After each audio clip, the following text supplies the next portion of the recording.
os nossos sinceros agradecimentos a todos os deputados, a todos os servidores da Casa, porque só foi possível colocar esse PROCON de pé depois de 10 anos de existência de lei, com a união dos esforços de todos. Temos certeza absoluta, deputado Enivaldo, que é um serviço de grande importância, de ampla abrangência.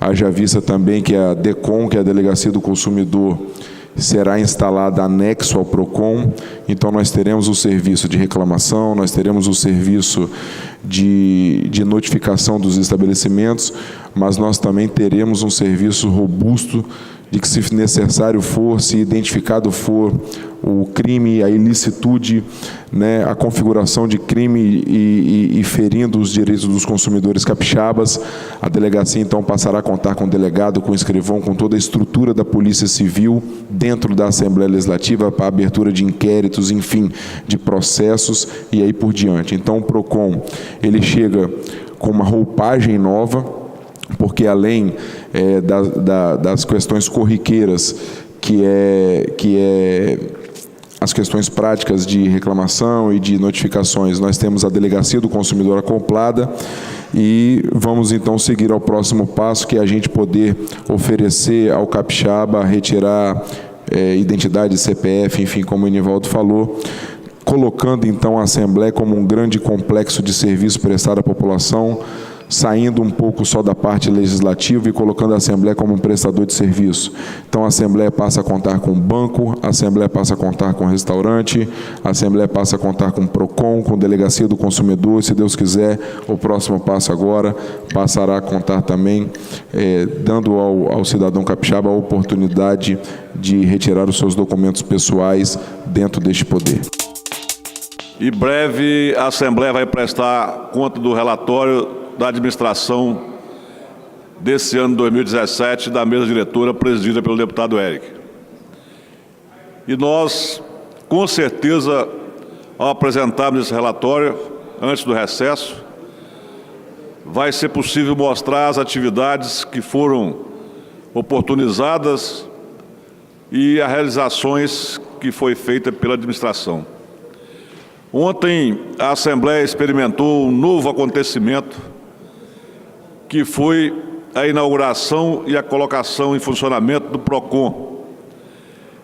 E nós pudemos presenciar, por aqueles que compareceram, que o ponto marcado pela Assembleia, pela administração, pela mesa, foi de estar oportunizando a sociedade, principalmente a sociedade carente, a ter um espaço onde poderá contar com o Poder Legislativo nas suas reclamações, que normalmente deixam de ser levadas a efeito pela população mais pobre, pelo fato de que, para tomar providências ou fazer reclamações contra as empresas, precisa se contratar advogados, e isso praticamente é impossível para o trabalhador comum, o trabalhador assalariado.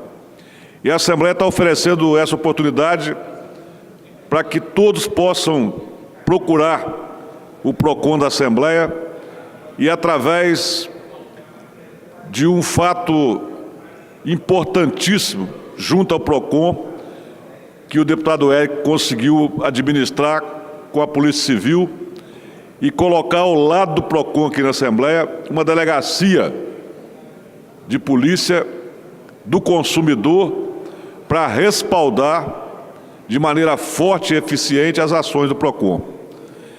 E ontem anunciado também pelo presidente da Casa os entendimentos que já estão sendo feitos para que a Assembleia possa, no mesmo andar do PROCON e da Delegacia do Consumidor, instalar uma atividade da Secretaria de Segurança que crie condições para identificação, tirar documento de identidade da população, tudo de forma gratuita, viabilizando, com isto, uma facilidade e a busca de tentar servir aqueles que precisam da ação do Estado e da ação dos órgãos públicos. Coloca em prática esse belíssimo instrumento de ajuda ao consumidor, uma estrutura capaz de dar orientação ao consumidor, de estar fornecendo os instrumentos de defesa pertinho desses centros de consumo que se estabeleceram aqui na Enseada do Suá, aqui na Praia do Suá, na Praia do Canto, Jardim da Penha, na Reta da Penha, em Jardim Camburi, ou seja, em toda essa região, que é uma região de grande consumo, com shoppings, vários shoppings, e que o consumidor lesado, se sentindo lesado e agredido, vai poder procurar na Assembleia Legislativa, procurar por profissionais capacitados que comporão o PROCON, Assembleia, para poder ter essas informações e ser feito justiça. Isso é uma questão de soma. Nós estamos nos somando aos PROCONs municipais, ao PROCON estadual e oferecendo aqui mais um instrumento de defesa do consumidor. Vai também, em breve, é coisa de semanas, está sendo inaugurada também a Delegacia do Consumidor. Nós vamos fazer um complexo aqui no térreo da Assembleia, onde terá a Delegacia do Consumidor, terá o PROCON, e no dia 5 de dezembro, deputados, a Procuradoria Especial da Mulher, que eu tenho a honra de presidir, junto com minhas colegas Raquel Lessa e Helena Dadalto, onde nós vamos também estar prestando um trabalho grandioso, com advogado especializado na causa da mulher, atendendo a mulher vítima de violência, a mulher que queira denunciar as questões de violência, que queira informações sobre diversas questões na área do direito, que ela se sentir lesada, ela vai poder procurar nesse belíssimo instrumento, que a Assembleia também inaugura a partir do dia 5 de dezembro, que é a Procuradoria da Mulher, onde nós vamos estar dando informações, nós vamos estar acompanhando a mulher para que ela possa ir em busca do que ela tem direito e também ela ser melhor informada sobre os seus deveres, mas principalmente sobre os seus direitos e aonde que ela deve recorrer para estar buscando fazer valer a lei. Os tribunais de contas deveriam ser órgãos fundamentais e prestar um serviço infinitamente maior e melhor do que aqueles que prestam. Porque, afinal de contas, são órgãos caríssimos aos cofres públicos e deveriam zelar pelo bom uso do dinheiro público. Ainda que sejam órgãos auxiliares do Poder Legislativo, são eles que fazem pareceres sobre as contas dos municípios, dos estados, das instituições. São esses órgãos que podem recomendar à Justiça que investigue, que bloqueie bens, que paralise obras, enfim, são de suma importância. Mas os conselheiros, que têm o poder de fato, são sempre indicações políticas das assembleias, dos governos. Hoje, uma pesquisa feita recentemente diz que dos 233 conselheiros pelo país afora, 80% já tiveram cargos eletivos de destaque na administração pública, quer dizer, ou já foram senador, prefeito, governador, deputado, enfim, ou então foram secretários ou ministros. 31% desses conselheiros têm parentes políticos e 23% deles já foram processados ou condenados. Casos emblemáticos de como não há um critério técnico e republicano na escolha de conselheiros são os fatos que ocorreram recentemente no Rio de Janeiro e no Mato Grosso. No Rio de Janeiro, no começo do ano, dos 7 conselheiros do Tribunal de Contas, 5 foram presos. No Mato Grosso, em setembro, dos 7 conselheiros, 5 foram afastados, todos por casos de corrupção. Aqui no estado do Espírito Santo, dos 7 conselheiros, 2 estão afastados. Um, considerado pela polícia foragido da justiça, está nos jornais dessa semana, o conselheiro Valci Ferreira, e o outro tornou-se réu, antes de ontem, no Superior Tribunal de Justiça, que é o conselheiro Pimentel, que inclusive foi secretário da Casa Civil do governo Artung em 2009 e 2010, indicado pela Assembleia Legislativa com amplo apoio do mesmo governador. Todas essas questões envolvendo os tribunais de contas e os seus conselheiros deixam muito claro que o modelo de indicação política de conselheiros está esgotado. E olha o que aconteceu no Rio de Janeiro, é mais emblemático. Dos 7 conselheiros, 5 foram presos.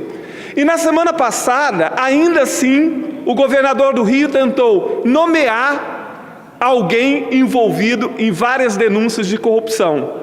Não ocorreu, porque houve recurso do Ministério Público, do Judiciário, e o dito cujo foi preso. Então, todas essas questões mostram que um órgão de fundamental importância, sobretudo em tantos esquemas de corrupção que pipocam país afora, tanto em nível federal, quanto nos estados, quanto nos municípios, que passou da hora de acabar com a questão da indicação política, que conselheiro do Tribunal de Contas precisa ser cargo técnico. E as nomeações têm que se dar de outra forma. Então, tramita no Congresso Nacional a PEC 329, que acaba com esse modelo e que torna os conselheiros dos tribunais de contas sempre escolhas técnicas. E nós estamos apoiando o movimento Muda Tribunal de Contas, que é um movimento sendo puxado por profissionais da área no Brasil inteiro. E a sociedade precisa abraçar essa causa e ajudar a pressionar o Congresso Nacional para que essa PEC seja aprovada. Eu gostaria de dizer que, na condição de conselheiro aposentado, eu sempre defendi que realmente a forma de escolha deve ser mudada. Mas a instituição Tribunal de Contas não pode pagar por problemas pessoais ou individuais de apurações, até porque também denúncia nunca quer dizer condenação, quer dizer uma peça do processo em que é formada para fazer apuração. E quanto ao conselheiro Zé Antônio Pimentel, eu quero declarar de público que considero injusta a denúncia contra ele, foi uma armação política para tentar prejudicá-lo, e lamento profundamente que o STJ tenha recebido essa denúncia sem nenhum embasamento, porque eu conheço peças da defesa e do processo, acho que ele foi vítima dessa injustiça, de uma armação feita por uma pessoa, inclusive, inescrupulosa, que fez essa denúncia contra ele, para poder se beneficiar diante do seu contratado, do seu contratante, e quero crer que defender concurso público, eu acho justo, e o local realmente de fazer isso é na Câmara Federal, porque essa matéria tem que ser mudada na Constituição Federal, ela não pode ser feita na Constituição Estadual, infelizmente. E nós também defendemos que todos os cargos públicos devem ser por nomeação, mas isso não quer dizer que a instituição deve desmerecer a consideração da sociedade, porque ela tem relevantes serviços prestados. Eu, por exemplo, quando fui conselheiro, fui o primeiro que relatei conta de governador do Espírito Santo e que rejeitei conta de governador e aprovamos o relatório no plenário. Foi a única vez que o Tribunal de Contas rejeitou uma conta de governador, exatamente por causa da evolução das exigências que vão se transformando. Até porque governador não é gestão de atos. O governador responde por aplicações de recursos constitucionais. Então, ele não tem a gestão dos atos, são os secretários. No caso também do Tribunal de Justiça, eu relatei a conta de presidente do Tribunal de Justiça e fui o primeiro e a única vez que o Tribunal de Justiça teve conta rejeitada no Tribunal de Contas, que depois o presidente da época recorreu e obteve o resultado de aprovação. Então, eu quero crer que o discurso de fazer concurso para o Tribunal de Contas, ele é justo, mas precisa ser mudado na Constituição Federal.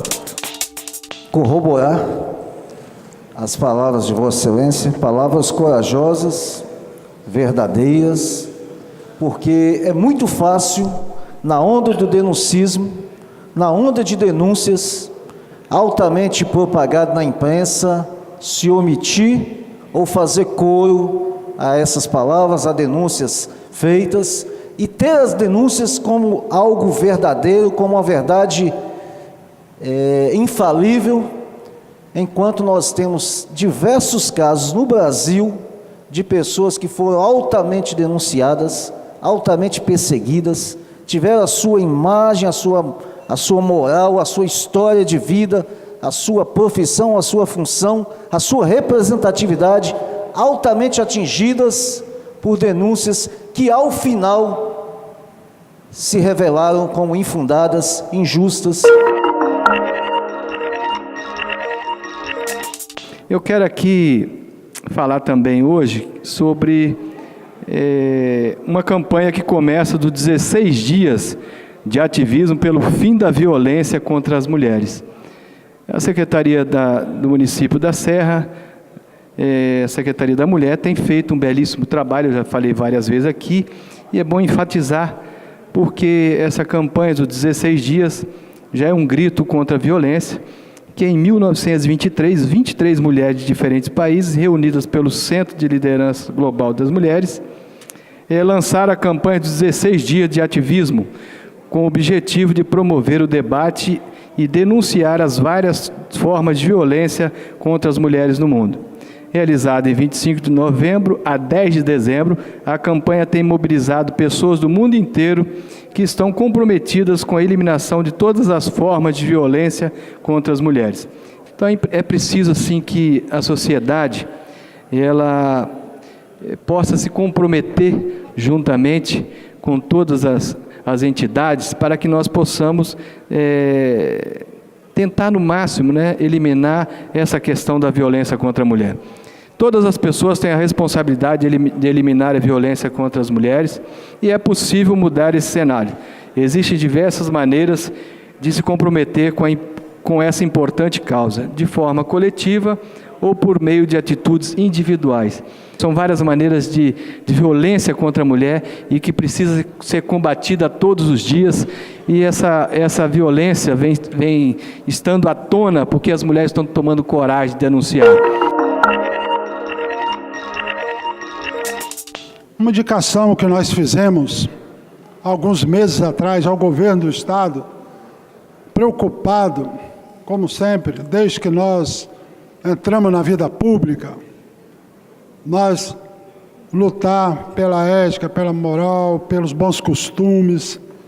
Então, nós fizemos uma indicação ao governo do Estado no seguinte sentido: que seja cumprido a Lei 7.752, que proibindo a exposição de propaganda e publicidades de produtos e serviços em sistema de outdoor que traduzem cenas de nudez, bem como mensagens pornográficas ou de cunho erótico que atentam contra a moral e os bons costumes. Então, em cima desse projeto de lei, dessa lei, que eu faço questão de citar o autor dessa lei, foi o deputado Cláudio Vereza. Nós, em cima desse projeto de lei, nós solicitamos ao governo do Estado que fizesse uma varredura na Grande Vitória e observasse o que estava acontecendo. O que estava acontecendo, não podia, até na Terceira Ponte, quando passava, aquelas propagandas eróticas, outdoor, para todo lado, nas grandes avenidas. Nós pedimos ao governo do Estado que ele fizesse, baseado nessa lei, que retirasse todos esses outdoor. É inacreditável viver dessa forma, as famílias, os pais, preocupações até de passar, vem a família, as crianças vendo cenas de nudez, materiais eróticos, pornográficos, espalhados em sistema de outdoor aqui na nossa cidade, na Grande Vitória e no estado do Espírito Santo. Que a agricultura familiar do estado do Espírito Santo é uma agricultura muito importante. Nós temos milhares de propriedades rurais que precisam de assistência técnica, principalmente da extensão rural. Nós devemos muito aos pesquisadores do INCAPé. Nós devemos muito lá na cafeicultura, lá na olericultura, na fruticultura, na pecuária, grandes trabalhos, e isso faz um bem enorme à economia do Estado do Espírito Santo. Nós estamos agora para votar no orçamento do Estado, mas não podemos deixar de entender que se nós investirmos numa das nossas principais fontes de renda, nós teremos um Estado mais equilibrado. E a agricultura, o investimento mais importante que se possa ter é a assistência técnica.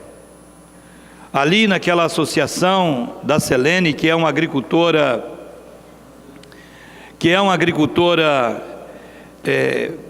da agricultura familiar, da agroecologia, ela é um símbolo de resistência e também de trabalho.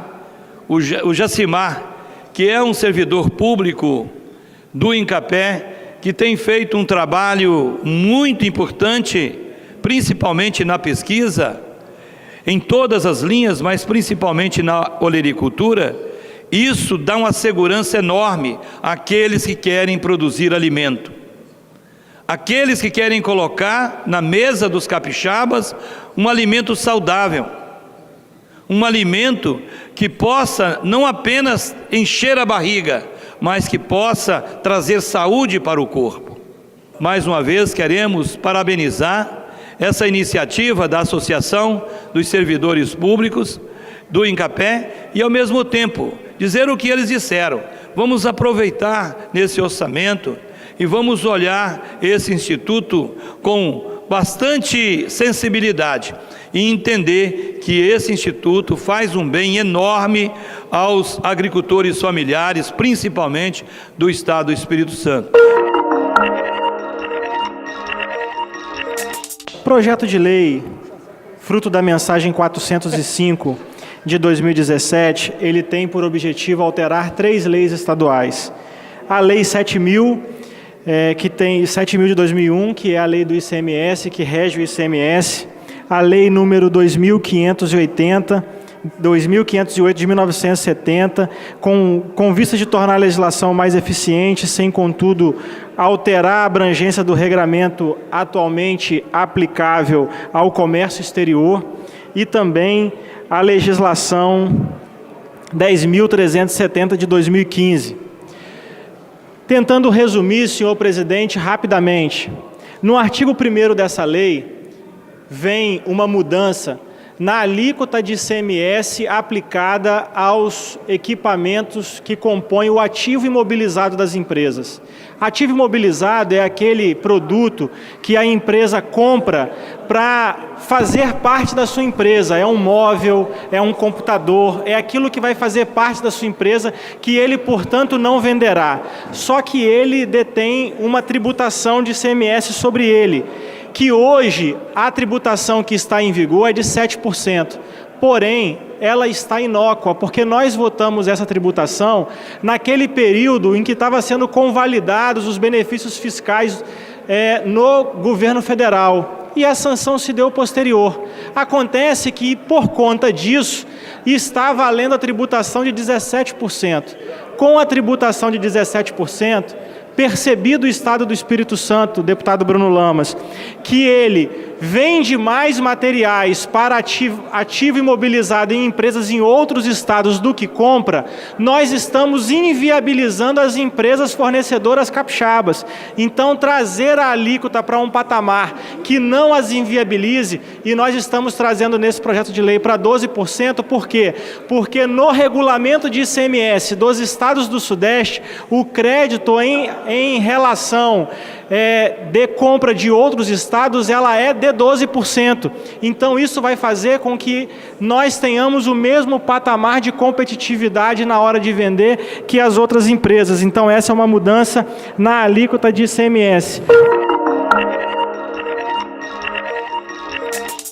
Segundo a pesquisa realizada pela Secretaria Especial de Políticas de Promoção de Igualdade Racial e pelo Senado Federal, 56% da população brasileira concorda com a afirmação de que a morte violenta de um jovem negro choca menos a sociedade do que a morte de um jovem branco. Por quê? É triste esse dado, mas a pergunta fica no ar. O que coloca a diferença no valor das vidas, neste caso, é o racismo. É ele que permite que a cada 23 minutos um jovem negro é assassinado no Brasil. Rompa com o racismo e com a indiferença. Faça como a Elisa Lucinda, vamos fazer a campanha. Essa campanha é uma campanha muito importante para a nação brasileira e para o Espírito Santo. Junte-se à ONU Brasil na campanha Vidas Negras, pelo fim da violência contra a juventude negra, porque todos nós, eu, por exemplo, tenho sangue negro e tenho com muito orgulho. A próxima morte tem que ser evitada. Essa é uma década internacional dos afrodescendentes. Junte-se à ONU e compartilhe essa ideia conforme a Elisa Lucinda nos pediu.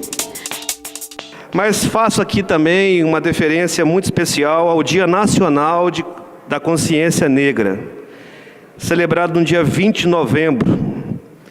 Alguns estados, inclusive comemoram essa data como feriado estadual.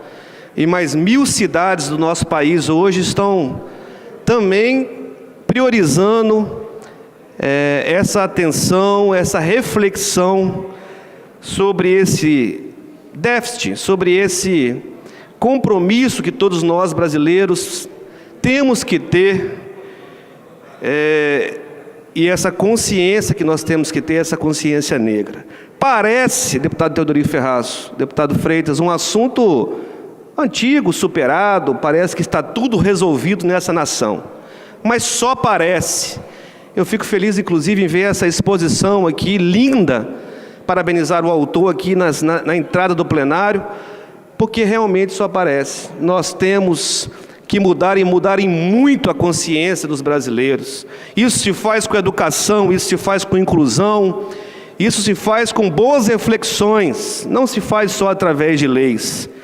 E para provar que esse assunto não foi devidamente superado, infelizmente, na nossa nação, é só assistir o Fantástico, assistir os grandes jornais, a televisão noticiou isso com muita propriedade, o que aconteceu com um jovem negro, por o nome de Diogo, um artista, um ativista cultural, lá no estado de São Paulo.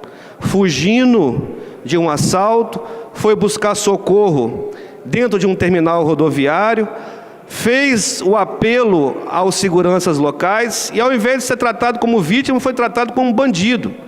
E na cabeça do Diogo, na opinião dele, ele expressou isso em cadeia nacional, ele foi sim vítima de racismo. Preferiram acreditar que o bandido era o negro e que as vítimas eram os brancos. E aí nós precisamos pensar muito sobre isso. Agora todos falam sobre isso, agora os órgãos públicos buscam lá punir os responsáveis, o assunto ganhou uma repercussão nacional, mas como diz o próprio Diogo, ele encerra o depoimento dele dizendo: quantos Diogos ainda vão ter que passar por isso? E nós queremos o fim disso. Nós queremos introduzir esse debate da consciência negra nas nossas escolas com propriedade. Esse dia em que toda a humanidade precisa tomar consciência de que as pessoas, elas precisam de respeito, principalmente os negros que fizeram e fazem parte do desenvolvimento não apenas do nosso país, mas do nosso mundo. Dia da Consciência Negra, é importante que todos os povos parem e pensem na importância que nós temos uns com os outros, todos dentro do mesmo projeto, defender a vida. Às vezes as pessoas têm os seus preconceitos e acabam pelo moralismo defendendo a morte. E a nossa missão principal é defender a vida do planeta, dos animais, dos vegetais e principalmente dos seres humanos.